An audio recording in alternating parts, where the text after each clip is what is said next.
ഇനി മേല.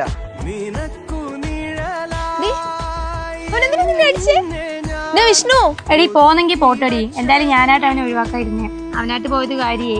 ഇല്ലെങ്കിൽ പിന്നെ നാട്ടുകാരൊക്കെ പറഞ്ഞ ഞാൻ തേച്ചിട്ട് തുടങ്ങുന്നു. നീ എന്തൊക്കെയാ പറയുന്നേ? അവൻ എന്തിനാ ഇപ്പൊ നിന്നെ അടിച്ചിട്ട് പോയത്? ഒന്നുമില്ലടി, ഞാൻ എന്റെ കുറച്ച് ഫ്രണ്ട്സോട് സിഗരറ്റ് അടിച്ചേനെ.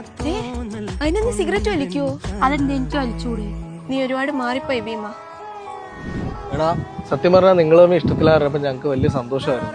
അല്ല നിങ്ങളമ്മ എന്തോ ഇപ്പൊ പ്രശ്നം? അല്ല പ്രശ്നമായിട്ടൊന്നുമില്ല. നിനക്കറിയാലോ അവളൊരു പാവപ്പെട്ട വീട്ടിലെ അവൾക്ക് ആപ്പാട് കിട്ടുന്ന സന്തോഷം ഫ്രണ്ട്സുമായിട്ട് പുറത്തു പോകുമ്പോഴാണ്. പക്ഷെ ഇപ്പോഴത്തെ അവളുടെ ഫ്രണ്ട്സ് അത്ര ശരിയില്ലെന്ന് ഞങ്ങൾക്കും അറിയാം. അത് നിന്റെ കൂടെ ഉണ്ടെങ്കിൽ അങ്ങ് മാറാവുന്നേ ഉള്ളടാ.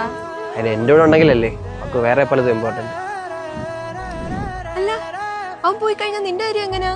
അവൻ പോയാൽ എന്തുവാ, എനിക്ക് നല്ല ചെറുക്കന്മാരെ കിട്ടും. പിന്നെ ഞാൻ ആഗ്രഹിച്ച ലൈഫും എനിക്ക് തന്നെ. നീ ആഗ്രഹിക്കുന്ന എന്തൊക്കെയാന്ന് എനിക്ക് മനസ്സിലാവുന്നുണ്ട്. പക്ഷെ ഇതൊന്നും നിന്റെ ലൈഫിന് നല്ലതല്ല ഭീമേ.